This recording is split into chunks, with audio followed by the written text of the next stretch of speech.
Hi! Hello! Welcome back to my channel Neelima Tirupati vlogs and kitchen. ఎలా ఉన్నారండి? అందరూ బాగున్నారా? నేనైతే చాలా బాగున్నాను. మీరందరూ బాగుండాలని మనస్ఫూర్తిగా కోరుకుంటున్నాను. ఈరోజు నా డైలీ రొటీన్ వ్లాగ్ చూపిస్తున్నాను. వన్ డేలో నేను ఏమేం పనులు చేస్తానో చూసేయండి. ఈరోజు మా పిల్లలైతే స్కూల్‌కెళ్ళలేదండి. వాళ్ళ స్కూల్‌లో ఎలక్షన్ డ్యూటీ పడిందంట వాళ్ళ టీచర్స్‌కి. అందుకే వాళ్ళకైతే హాలిడే ఇచ్చారు. పిల్లలందరూ ఇంట్లోనే ఉన్నారండి. ఇక పిల్లలకి హాలిడే అంటే ఇల్లు ఎలా ఉంటుందో మీకు కూడా తెలుసు కదండీ. పిల్లలకి హాలిడే కాబట్టి నేనైతే కొంచెం లేట్‌గానే లేచానండి. 7కి అట్లా లేచాను. టైం 7 అయినా కానీ చలి అయితే బాగా వేస్తుందండి. తర్వాత నేనైతే బయట మొత్తం ఊడ్చేస్తున్నానండి. ఇలా ఊడ్చేసిన తర్వాత గేట్ తీసేసి గేట్ బయట కూడా ఊడ్చేస్తున్నాను. మొత్తం వాకిలి రోడ్డు కూడా ఊడ్చేస్తున్నానండి. రోడ్డు మీద కొంచెం ప్లేస్ ఎక్కువ ఉంటుంది. అది మొత్తం ఊడ్చేస్తున్నాను. తర్వాత వాటర్తో ఇంటి ముందు ఇలా కడిగేసానండి.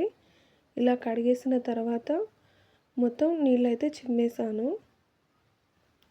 డైలీ కడుగుతానండి నేను ఇలా మార్నింగ్. కడిగిన తర్వాత ఇలా చిమ్ముకుంటాను నీళ్ళు. ఇలా మొత్తం రోడ్డు మొత్తం నీళ్ళు చిమ్మేసానండి. తర్వాత అయితే ముగ్గులైతే వేస్తున్నాను. నాకైతే ముగ్గులు అంత బాగా రావు. ఏదో అలా వేస్తున్నాను. ఇలా ముగ్గు మొత్తం వేసేసానండి. నాకు వచ్చిన దాంట్లో ముగ్గులైతే ఇలా వేసాను. ఇలా ఇంటి ముందు గేట్ ముందు ఇలా వేసేస్తానండి. ముగ్గు వేసేసిన తర్వాత గిన్నెలైతే తోముకోవాలి కదా. గిన్నెలైతే నైట్ అయితే తోమలేదండి. మార్నింగ్ వాష్ చేస్తున్నాను. గిన్నెలైతే చాలా ఎక్కువగా పడతాయండి నాకు. డైలీ 3 టైమ్స్ అయితే నేను వాష్ చేస్తాను. పిల్లలు ముగ్గురు కాబట్టి నాకైతే గిన్నెలు ఎక్కువనే వస్తాయి. గిన్నెలు మొత్తం ఇలా వాష్ చేసుకున్నానండి.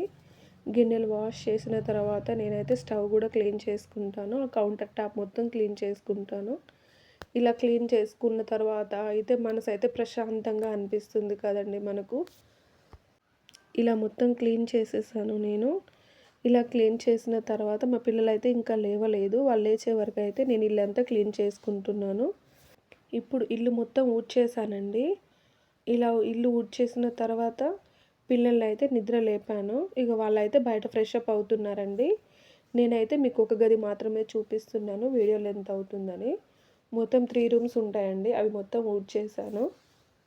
తర్వాత ఇల్లంతా మాప్ అయితే పెట్టుకుంటున్నానండి. డైలీ మాప్ పెడతాను.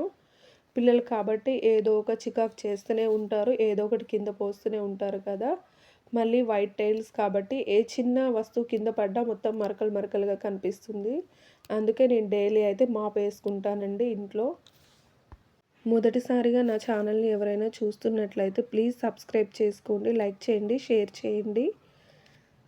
ఇలా ఇల్లు మొత్తం అయితే క్లీన్ చేసేసానండి. మనం ఇంటిని ఎంత బాగా క్లీన్ చేసి పెట్టుకున్నా పిల్లలైతే ఒక్క నిమిషంలో మొత్తం పాడు చేస్తారండి. అసలు ఎంత బాగా ఇలా క్లీన్ చేసుకున్నంతసేపే మనకైతే హాయిగా అనిపిస్తుంది. డే మొత్తం ఇట్లుంటే బాగుండు అనిపిస్తుంది. కానీ పిల్లలైతే అలా ఉంచరు కదా. మా పిల్లలైతే వాళ్ళ డాడీతో బయట టిఫిన్ చేయడానికి వెళ్ళారండి. నా కోసం అయితే ఉప్మా చేసుకున్నాను. తర్వాత బట్టలు బెడ్షీట్స్ అన్నీ నానబెట్టేసుకున్నానండి వాష్ చేయడానికి. ఒక హాఫ్ అన్ అవర్ నానబెట్టిన తర్వాత మొత్తం అయితే వాష్ చేసుకున్నానండి. ఇలా మొత్తం వాష్ చేసి పెట్టుకున్నాను. బట్టలు కూడా చాలా ఎక్కువ వస్తాయండి. పిల్లలు ఒక్కొక్కరు 2-3 జతలు మారుస్తూ ఉంటారు కదా. అందుకే కొంచెం ఎక్కువగానే వస్తాయి. మధ్యాహ్నం లంచ్కి అయితే నేనైతే ఎగ్ కర్రీ చేశానండి. ఎగ్ కర్రీ, రైసు, మళ్ళీ చపాతీ చేశాను. పిల్లలు మార్నింగ్ పూరి కావాలని అడిగారండి. నేనైతే చేయలేదు. అందుకే వాళ్ళ డాడీతో బయటికి వెళ్ళి తినేసారు. సరే పూరి ఎలాగో చేయలేదు కదా అని చపాతీ అయితే చేశానండి. మా వారైతే తినేసి డ్యూటీకి అయితే వెళ్ళిపోయారు. మేము పిల్లలమందరం ఫ్రెష్ అప్ అయిన తర్వాత అందరం అయితే ఇలా పెట్టుకొని టీవీ చూసుకుంటూ అయితే తింటామండి. ఇలా అందరం ఒక దగ్గర కూర్చొని ఇలా తింటూ ఉంటే హాయిగా అనిపిస్తుందండి నాకైతే. మేమైతే పిల్లలు ఇంట్లో ఉంటే మాత్రం ఖచ్చితంగా ఇలానే తింటామండి. మా చిన్నోడు ఏదో కావాలని చెప్పి ఏదో అలుగుతున్నాడు. వాడు ఎలా తినాలా ఏం చేయాలా అని చెప్పి అలానే చూస్తున్నాడు ప్లేట్లో. కానీ వాడు మాత్రం తినట్లేదు. నేనైతే వాడికైతే తినిపియాలి. వాడు తినమని చెప్తే మాత్రం అలానే చూస్తూనే ఉండిపోతాడు. ఇలా అండి మేమైతే ఇలా తింటాము. మరి మీరెలా తింటారో, మీరెలా చేస్తారో కామెంట్ చేయండి. ఇక మా చిన్నోడైతే వాడికి తినబుద్ధి కాలేదేమో ఇక లేచి టీవీ దగ్గరకైతే వెళ్ళాడండి. మాకు ఇంట్లో సెల్ఫ్ చిన్నగా ఉండడం వల్ల టీవీ అయితే ఇటు సైడ్ పెట్టుకున్నామండి మేము. చిన్నోడు అయితే తినకుండా టీవీ అయితే చూస్తున్నాడు. టీవీ దగ్గరికెళ్ళి చూస్తున్నాడు. సరే అని ఇక నేనైతే ఏమనలేదండి. ఏమైనా అంటే ఇక ఏడుస్తాడు, గోల చేస్తాడు. సరే తినేటప్పుడు చికాకు ఎందుకులే అని వదిలేసానండి తనని. పిల్లలైతే ఇలా తింటున్నారండి. ఈవినింగ్ 4:30కి అలా టైం అవుతుందండి. మా చిన్నోడు స్నాక్స్ కావాలంటేను వాడికి ఆరెంజ్ అయితే ప్లేట్‌లో వేసి ఇచ్చేసానండి. వాడు టీవీ చూసుకుంటూ తింటున్నాడు. ఇక నేను కూడా నా కోసం అయితే టీ పెట్టుకున్నానండి. మా పిల్లలిద్దరూ బయటికెళ్ళారండి వాళ్ళ ఫ్రెండ్స్‌తో ఆడుకోవడానికి. ఇక నేనైతే నా కోసం టీ పెట్టుకున్నాను. ఇలా టీ తాగినప్పుడల్లా నేనైతే రస్కులతోనే తింటానండి. అలా తింటేనే బావుంటుంది. ఇలా పిల్లలందరూ ఆడుకుంటూ ఉన్నారండి. చిన్నోడైతే నైటు ఇలా టీవీ చూస్తున్నాడు చూడండి ఇలా పడుకొని. వాడైతే రోజుకు 3, 4 జతలు మారుస్తూనే ఉంటాడు. ఏదో చికాకు చేస్తూనే ఉంటాడు.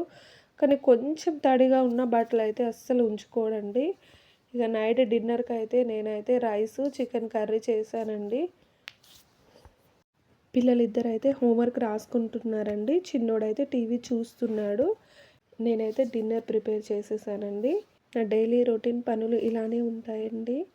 ఐ హోప్ నా వీడియో మీకు నచ్చిందని అనుకుంటున్నాను. నా వీడియో నచ్చితే లైక్, షేర్, సబ్స్క్రైబ్ చేయండి. Thank you for watching.